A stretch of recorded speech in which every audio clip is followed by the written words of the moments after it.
All right. Hello. There we go. Can't turn myself around here. Oh my It's goodness. nice to see all the beautiful works there. It is. All right. Well, oh, here we go. Hi. There we go. Hi, everyone. Thank you for joining us. My name is Erin Dziedzic. I'm the Director of Curatorial Affairs at the Kemper Museum of Contemporary Art in Kansas City, Missouri. And we are hosting the beautiful Elias Sime Tightrope exhibition.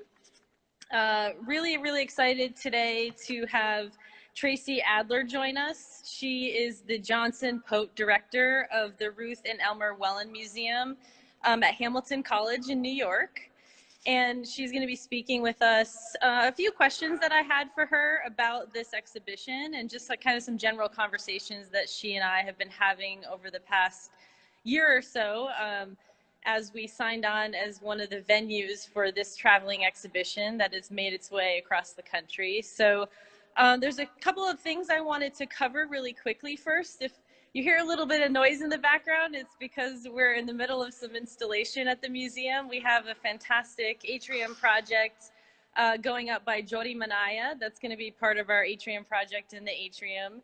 And then we also have a Dawood Bay exhibition that we'll be installing shortly at the museum, and that will all open when the museum finally is able to open, which we'll be announcing shortly. So stay tuned for some of those important things. I also wanted to make mention that in addition to this exhibition, we do have a really fantastic range of virtual programming that you can find on our website at kemperart.org. I also just wanted to make mention of some of the sponsors for this iteration of the exhibition here at the Kemper Museum. Our lead sponsor is the Richard J. Stern Foundation for the Arts Commerce Bank. Our sustaining sponsors are Stephen and Barbara Abend, the Copenhagen Family Fund, Norm Fretwell and Bev Haskins, and the Morgan Thaler Family Foundation. So we thank them for their continued support. So, Tracy is joining us from her office, home office, whatever she is in New York City.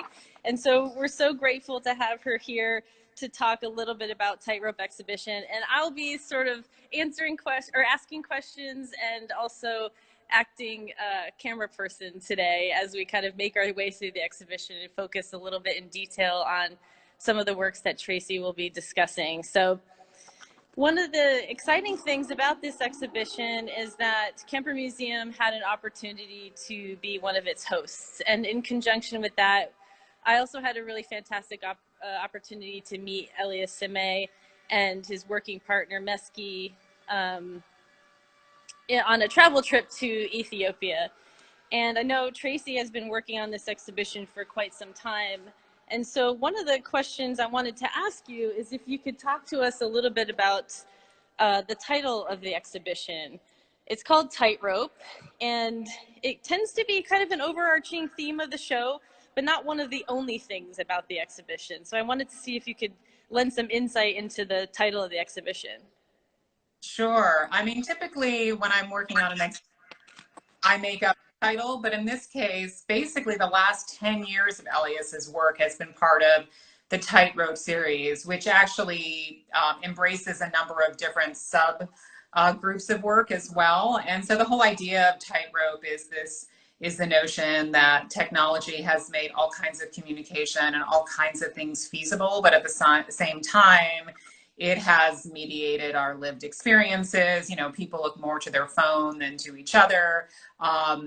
And also it's created this incredible amount of e-waste. And so really thinking about both sustainability, but also this concept of in the contemporary world, we are really walking on this tightrope, this very fine line between progress and between, you know, our ability to sustain that type of progress as well.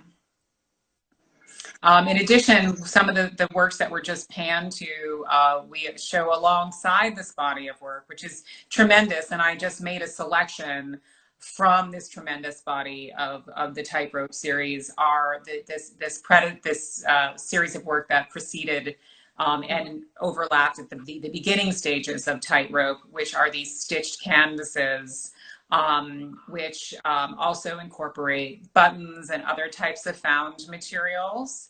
And, you know, is really kind of a linchpin to understanding how then Elias was, one might argue, drawing here with yarn, and then in the Tightrope series, drawing with electrical wire and those electrical components which make up the works.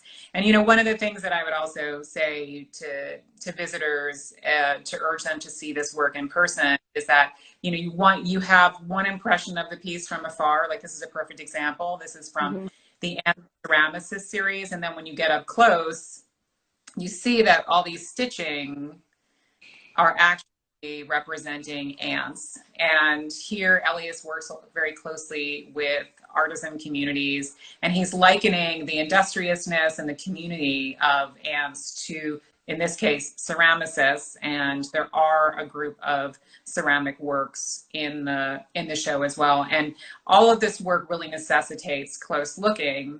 Even the ceramic works, which are a large display. There goes Erin, she's getting over there. I'll try to go slow so I don't like. Right, there's 200 vessels there. And, you know, you can see that there's similarities in that they all have these kind of legs and they're all gendered. They all have these apertures as well, pointing to the fragility of humanity. But also there's a lot of difference. There's difference in scale, there's difference in color, there's difference in weight. In fact, when I was laying out this piece and I was laying it out myself, you could really literally feel the difference in how these were composed. And Elias works with artisan communities and in this case with a ceramic community to create this body of work. And the ceramics were actually something that I saw during our trip to Ethiopia.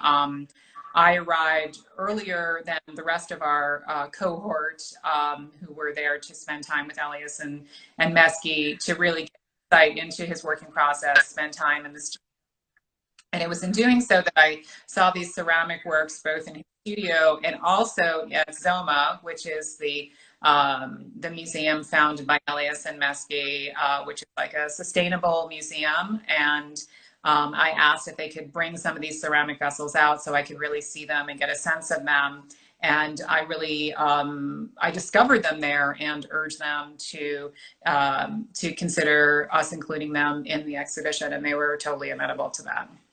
Fantastic.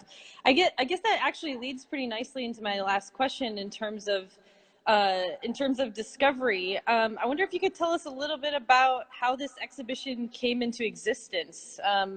When you first saw Elias's work, when you had opportunity to meet Elias and Meski, and what was kind of important to you as a curator to organize this exhibition, in addition to the fantastic research trip, which I really think helped other curators from other institutions feel even more connected to the exhibition. I'm pointing at one of the Tightrope works right now that's actually part of the Kemper Museum permanent collection. So, but we all got that opportunity to work with you a little bit and kind of get some insights through your experience. And so I'd love to hear kind of your experience of developing this show. Sure. Well, you know, my process in general, I am the director of the museum, but I also curate a lot of exhibitions, and I come from a curatorial background, and I always spend a lot of time in artist studios. It's really important for me to understand their process and just to situate the work in the way that they see their work, as well as honor the context of the milieu they're working. And that, so to me, it was really important to be to go there, but just stepping back a few paces, if you want to find the work in the show that belongs to the Wellin, really the genesis of the show started with the acquisition of that piece. And so I had seen Elias's work at James Cohan Gallery and at various art fairs, and really became intrigued by the development of this body of work, which is his mature work over the last 10 years. and was kind of waiting for the perfect piece to acquire for our collection. Here it is. There it is. And when I saw this piece, which had not been exhibited, you know, I had said to the gallery, please keep me posted as new work comes in. And I just knew that it would be right for our collection. And in the process of acquiring the work, got to know Elias Sime personally. And one of the things that we do at the Wellin is really provide the opportunity for artists who haven't had solo exhibitions or haven't been able to explore new terrain in their work to have these major exhibitions for the first time.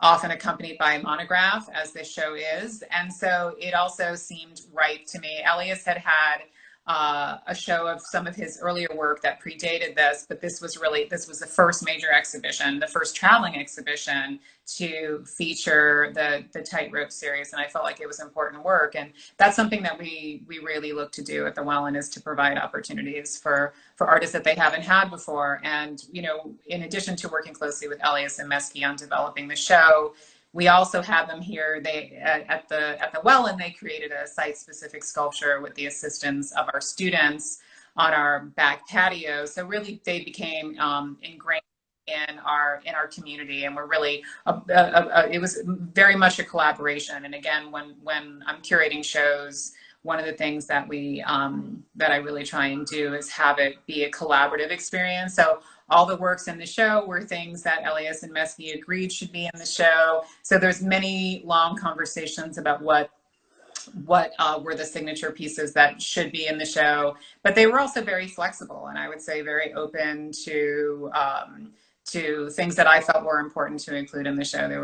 They were really a wonderful team to work with, and then, you know, because I wanted to go to Ethiopia and spend time with Elias and Mesky and see the context of where he works, as well as visit Soma Museum, I urged Jim Cohan to arrange this fabulous trip. And so it was this incredible curatorial research trip for you and me and for other art world people to spend time with Elias's work. We also went to Lalibela, so we could get a sense of historically where Elias's work fits in, and also doesn't fit in, because at the same time, his work is very contemporary. It's really about this kind of global ethos, but it does reflect this long history of the development of Ethiopian art too.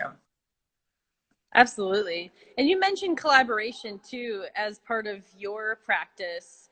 And after having met Elias and Mesky, it all kind of clicked, where I realized, oh, these are very collaborative people, and it's a big part of their life, and it's a big part of their practice and what they bring to the arts community in Addis. So I wanted to know if you could speak a little bit about like what that experience was like collaborating with them in terms of making selections of works that at the beginning led from the Stitched Work series into these. Like, how did that discussion go in terms of how you wanted to evolve the show? Right. Well, I'm actually glad you're standing in front of that piece right there, because in addition to the works that we borrowed for the show, it was also really important for me, once they knew everything that was going to be in the show, for them to create responsive works ostensibly. So new works to be included in the exhibition. And there's two pieces. This is one, and then there's another work as well that Elias made specifically for the exhibition. Is this the one? This is made up of all the keys, right? It is, yeah, this is one of them. And so, you know, what was exciting to me is, oh, there you go. Now you can really see, the keys. And what, again, you need to see in person, and you can sort of see this as well as the relief that occurs between the keys. But also the work is about the modern history of technology. Like, we don't use these keyboards anymore. You know, these are from the 80s and 90s. And if you drill down into the entirety of the show, you can really trace this history of technology as well. But it was exciting to have them really understand the entirety of the show, and then add these additional works to create a new space to have dialogue around the pieces. But they were very flexible, like I said, and really amenable to the pieces that I felt were important to include. And, you know, there's certain things that emerge in the work, like a work like this, which is very abstract. And some of his work is purely abstract. You know, like the greenish blue one, which is like an impressionist painting called Behind the Beauty. You know, fully abstract. And then, you know, he also has work that's evocative of landscape, and work that's evocative of the figure, and work that recalls the cosmos. And so there's one of the more figurative works in the exhibition. And I think it's important to know, just to give a little background about Elias himself. He was born in 1968 in Addis, and he spent his whole life there. And he went to art school and he studied graphic design. And it was during the period of which was a repressive communist regime. So he learned the Soviet social realist style. And so the work like the two heads there, and there's another figurative work, really directly recall that, both in the kind of generalization of the figure, but the inclusion of the figure and this monumentality of the figure. And then the landscape is also prevalent in the work. There's the one with which is mostly black. It's called Tightrope 3, which is supposed to be evocative of an aerial photo of a city at night, and I think it really does evoke that. It evokes that purely through the plastic and through the use of the innards of computers. And a piece like this, which is one of the earliest works from the Tightrope series, incorporates technology, most of which is actually from the Eastern Bloc. And so, like I was saying about the work being this history of modern technology, you see it through the show. Some of the materials that are used, there's a lot more metals. Even though he's using materials of the same type of computer, there's a lot of variation in some of these earlier works because the Soviet computers were not as regimented as the ones that have been created by the West. And he was also still working out his process of utilizing computer parts as well as cell phone innards and all these different types of technological and electronic components. And he starts with the idea first, correct? I mean, he starts with the idea and then really works quite hard to find these materials. It's not necessarily kind of a found object process, but more of a seeking out process in terms of finding the particular material that's going to serve his ideas. Exactly. And that's something that's really important too. Some of the material is salvaged, but some of it is not. Some of it is new. So, you know, there are certain works that he searched for years to be able to find enough material to actually make the piece. The work called Noiseless 2, which is mostly brown with the little flower in the bottom left, he searched for 10 years to find enough of this rust wire. I'm making you get your steps in today. That's true. Thank you. I need it. There we go. He searched for years to be able to find enough material to create this. He often uses material from these cable bundles, which have rainbow wire, and this is a fairly rare color. So he had the concept first, and then it took him this long to realize it. And the thing about Elias is he is constantly sketching. You know, we took the train together, sketching on the train. He didn't have anything to sketch on, so I in my notebook. And he always, if you look in it, you know, he'll show you his pockets. He'll have on scrap pieces of paper, you know, sketches of ideas for these tableaus. And so he's always kind of thinking about it. This piece I particularly love, both because of the incredible variation, which again, I hope you go and see it in person, audience, because seeing it in person, you both get this sense of scale, which is fairly awesome, but also just the variety within each panel in terms of the coloring. And then you have this flower in the left, you know, which is this whole idea that even in a barren landscape, you know, nature finds a way. And, you know, Elias and Mesky with both the Eco Museum at Soma, but also in their ideas, are very interested in supporting the preservation and sustainability of nature. And so this is kind of, you could say, a paradigm for like the whole exhibition. This whole idea that, you know, nature finds a way, but he's also using these technological elements, you know. And I think Elias wants to engage us in dialogue. He's not saying technology is all bad. He's not saying it's all good. He's saying this is a complex thing that we've introduced into society, and I want to engage in a conversation about it. And so he does this by creating these incredible, dazzling, you know, visual tableaus so that we can start to have those conversations, both difficult and wonderful. Absolutely. I think that's where I think that leads us back to kind of thinking about like why this exhibition was called Tightrope, because it really has that kind of tension, that idea of kind of looking at an exhibition through time.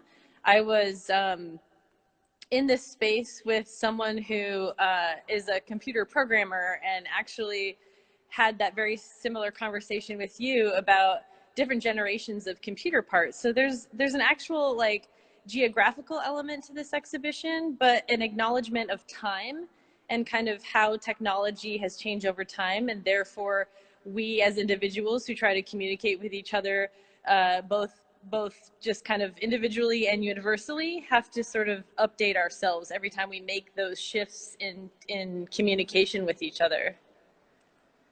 Yeah, and if you look at Silent 2, which is the other piece that is made up of the keys, you'll see he's actually, you know, some of those keyboards are discolored, you know, like they do over time, and some are not. So he's also talking about there's a temporal element there as well. He's actually using the darkened, here you go, the darkened tone as pigment. You know, he's painting with age, you could say. And so there's something really interesting and cool about that too. And he said these are actually almost impossible to find now, these old keyboards from the 80s and 90s. So it's a relic as well. And it's that real human element he adds into it too, with that kind of trace of, you know, the residue of the oils on someone's hands, really making a significant mark, not only on these works that are used for communicating, developing, and things like that, but now he's kind of transformed them almost into this like incredible landscape of the kind of former touch of so many other people who've interacted with this piece. It's just beautiful. And that's something that he talks about. I mean, that's one of the reasons why he likes to use parts that are being reclaimed, because this idea of like a human's touch, and that it's had a bodily relationship. And even the new things, he'd say, you know, they were made in the factory, but they were made by not just machines, but also people. So that's a very important element in it as well. The human element in the computers and in our virtual age, the human element still endures. I think it's so interesting to think about like community aspects of his work too, because as we're installing these pieces, they're made up of smaller parts. And so it really gave even our team an opportunity to, you know, we're working collectively together on something like this, the scale of this particular piece took a full day to install. I mean, you really get to learn a lot about someone in a day, and talking with your colleagues. And so even inherently in the installation process of the work, he's still imbuing a sense of communication in there, which I find kind of fun. Yeah, so I mean, one thing I'll add about the last piece that you were showing, surface and shadow, that's also really interesting, as well as the idea, and when you zoom in, you really see like the dimensionality of the quote background, and really toying here just through the use of these computer components with creating depth of field, with creating an Escher-like type of environment as well. And actually all the red things are buttons, and buttons are, and this is again one of the earlier pieces, the Tightrope pieces from 2016. So he's carrying with him some of the elements that were in the stitched canvases. But these were all bought, but not just reclaimed buttons. But he has a whole discussion about the idea of a button. And again, a button is on your shirt. So it has this bodily relationship, and you know, that's also really interested in exploring work. And in terms of, you can see that there's this component, the way that the pieces are made is they're made on board so that it is composed, you might say, on site, like you were saying, in although he has a very specific way that it is supposed to be composed. And as you know, we create a system for you to be able to install them. But the idea is that they're components so that they can, you know, break down and travel easily, but also that his scale can be unlimited. He can add more components if he wants to do a larger piece. He can have fewer if he wants to make something smaller. So, you know, when I asked him about this idea of the grid, which, you know, artists talk about the grid, he's like, you know, for me, it's just a way of realizing my ideas. And that's just the way his mind works. It's about realizing a vision, and however he has to get there is it's just a means to an end, one might say. So I have a couple more questions for you, and one was, are there any particular works in this exhibition that you're most drawn to, and why? Well, we talked about the brown piece, which is certainly one of the ones that I really like, as well as the work in our collection. And it was interesting, the piece in our collection, when I was talking to Elias about, he said he originally made it and he was going to keep it for himself and then decided to sell it. So I felt very honored that it was a piece that he liked enough to want to keep in his own collection. It's the one on the left there, which is mine, belongs to the Wellin. And this makes it easy for me. These two are together. No, that they're together because they're two. They're all my favorites in different ways.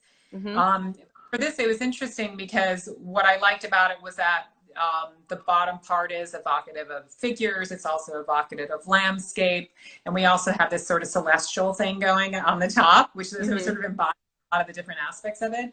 And when I asked Elias about this particular work, he said that the things that are at the bottom, he sees them as figures, and he sees them as figures jostling for freedom. And you see a lot in the work as well. There's a whole group of work called inboxes where you'll see that the wire is very contained, and felt he was feeling very contained himself. Like the piece from the Royal Ontario Museum. There we go. Yep. He was feeling very it's contained. Almost like I know this show. Well, I would hope so. And so at the time, it really reflects his mental state, and he will say that over and over again, that these works are really evocative of where he is in that moment. And so you can see the square wires below and embedded, and that was because he was feeling really contained, and he really wanted to explore that state of mind work. One of the other pieces that I really like is called Whirlwind, and it's the Twitter piece, we call it here at the Wellin. Twitter piece, yes. There it is. And again, I hope you get to see this in person because the color is not coming through, which is, of course, always the way. But, you know, he made this piece in the wake of the 2016 election, and he said to me, now we have a Twitter president. But it's also a bigger conversation because, you know, what is Twitter but a way of communicating? And then you have the doves as well. So visually, it's about sort of trying to find some peace, you know, through the Twitter symbol. And also this idea of multiplicity, which comes up again and again in the work. There's a lot of repetition in terms of both his process and his imagery that comes up again and again. Absolutely. So before we take questions from anybody who is on the Instagram Live, my final question is, what would you like viewers to take away from the exhibition? Well, you know, again, in a way, I always want the artist's voice to be heard, and I hope you'll watch the video as well, because it's really Elias in his own words talking about the work. So in terms of the takeaway, I would say one, complex conversation about what technology brings to our lives and also what it takes from our lives. And also thinking about sustainability is a really important aspect of the work as well, and what we can do individually to support that. And then I think people think of um, contemporary art or art in Africa as being a certain thing. And I think Elias really considers himself a citizen of the world, and he takes freely from a lot of different traditions. You know, it's often been remarked that, you know, he reflects textile traditions, and he'll be the first to say, you know, every society has textile traditions, and I'm interested in all of them. And so he's very he traveled the world, so he's really inspired by a lot of different things. So I would hope that people would just look at it with an open mind, uh, you know, and read it as they wish. There was a piece in the show where I said, "Oh, is this supposed to be a, you know, a wisp of smoke?" And he was like, "Sure, if you think so." So he's very open to people having their own experiences and their own interpretations of the work. He's in no way trying to dictate how these works are viewed, and I think that's partially the abstraction, why he's drawn to abstraction, because he really wants people to have their own personal one-on-one experience with the works and take something away from it that's completely their own. Absolutely. Thank you so much. This has been so insightful. it's, I know it's a great opportunity. I know it's a great opportunity for us to host the exhibition, and especially having a work in the show as well, as that's part of our permanent collection that's traveling around the world. And this kind of conversation is really important to us. I know that we're planning on September 24th to have a panel, a Zoom panel with yourself and James Cohen from James Cohen Gallery, Elias Sime and Mesky as well, his working partner and collaborator. And so we have kind of that coming up in the works until this exhibition is open to the public.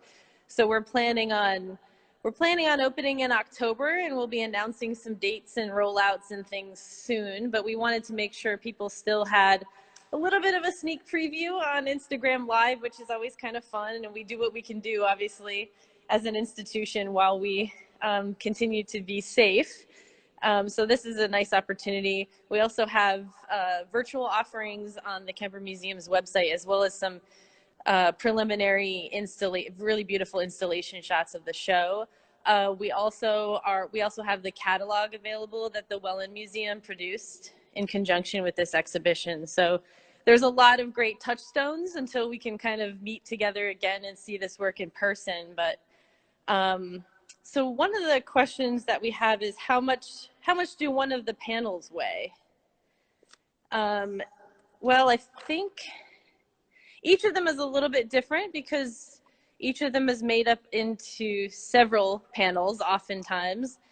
I'll use one of the works that has several panels as an example. I think in a work like this, as you can see in the grid, they're made up of several panels. One small panel itself weighs maybe a pound and 2 pounds at most, depending on how much material is on there, because oftentimes the wires are nailed in with tiny little nails. So quite light, but together these crates are quite large. So we can go from a couple of pounds to collectively, you know, in the hundreds of pounds. So for a large scale piece like this. And the way they're installed, it's like a bracketing system. So like I was saying, it breaks down into these smaller panels. And so one installs the brackets, and then one installs the pieces from the bottom up. And so it's kind of interesting too, as you're installing, the piece emerges literally. Mm-hmm. But then you have, you know, in the stitched work series, you know, these, I call them paintings oftentimes, because one of the things that I find quite interesting about Elias's work is that it really also teeters on fiber-based works, painting, mixed media. And so the works like this still contain a lot of those same materials like buttons, but because they're made largely of fiber, they're quite lighter and can be similar weight to a painting. Yeah, I would add to that that, I definitely think of the work as painterly. All of his work is painterly, Yeah. especially, both the Anson ceramicus and the stitch canvases, but also the Tightrope series, because you can see so much variation there. And Mm-hmm. even the pins that he uses to hold the wires in become part of the composition. And you Mm-hmm. see that is, the way the light hits it, it's very deliberate. He's done a lot of research to pick the right pins. So the pins become, say, the lines or something. And then the wires are both linear, but they're also color. They create shadow. So I really do think of him as painting with these other materials. And he said he likes the challenge that presents. It's not just him going up to a canvas with paints. It's not that he can't do that, but he chooses to use these materials and work with those materials. It's a collaboration that he has with them.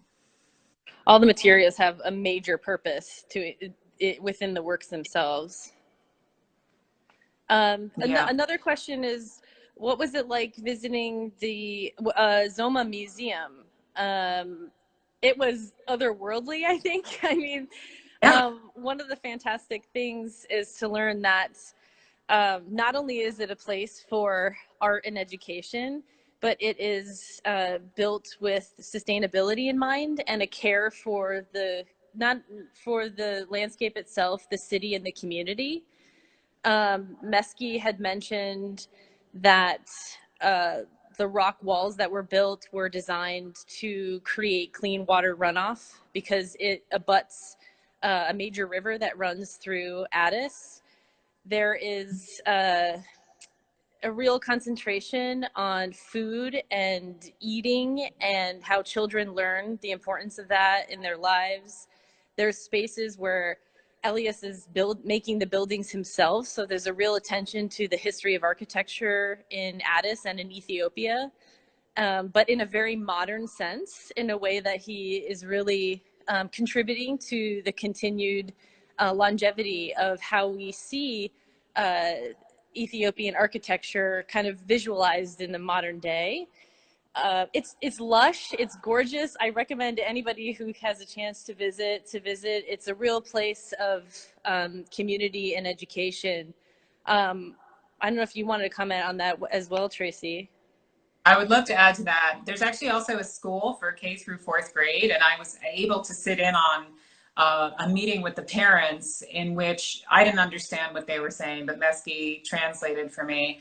They emphasized how transformative their kids going to this school was, because that the kids were bringing home things, teaching the parents, and it's about cooking, and it's about eating fresh foods and all kinds of things that you learn through a sustainable space. And that's a really important element of Zoma as well. So there's also a library, an exhibition space, a children's space for crafts. There's a restaurant, and it's all stuff that's grown there. They have cows, they have animals. She loves her cows for dairy. I love those cows. Yeah. So, it really, like, in a way, to me, it almost feels like futuristic, but it's futuristic in a way that really harkens to basic ideas, basic ideas of sustainability. Alice Waters, I know, is a big influence on Meske, but a lot of the techniques she learned about clean water and things like that, she learned from her family. Her dad owned farms as well. And so passing that on is a really important aspect of their work. And they also recently completed a major project at the palace where the prime minister used to live, but the whole idea is to create it into a public space. That is another beautiful space that brings together both architecture and the natural world. And just sort of jumping off of what you were saying about the architecture is that Elias and Meske have spent a long time studying the architecture of Ethiopia, traditional architecture, which is like a wattle and daub, like a straw and mud constructions, and those are the kinds of materials that they use. But yeah, it's all with Elias's typical flair, which is completely to modernize it and is completely his own. I love too that the philosophy is based around the caterpillar to butterfly, and as you move around all of Zoma, you can see his rendering of the caterpillar, and then eventually kind of evolving into a butterfly throughout the entire space. It sort of reminds you of growth and like all kind of renewal happening. And I think that that speaks a lot to everything he touches, really. I would add to that the the whole idea is that the caterpillar is a transformative symbol, right? And that's what he's doing in his work too. He's taking these motherboards, he's taking keyboards, he's taking wires, and he is really transforming them. So I think that this notion of the transformative is really embedded both in his work and in his life and in Soma, and really in everything that he and Meski do in all of their pursuits. Absolutely. Well, thank you so much for your time today, Tracy, and thank you so much for working on this exhibition.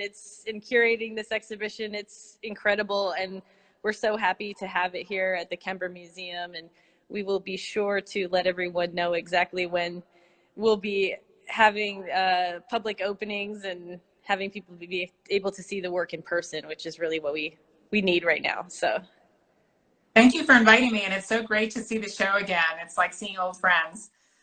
It is. It feels like that, and I feel a little too lucky to be walking around this space all alone in here by myself. But I hope to share it with everybody soon. Thank you so much. Thank you. Bye. Bye. Take care. There we go. Bye. Bye.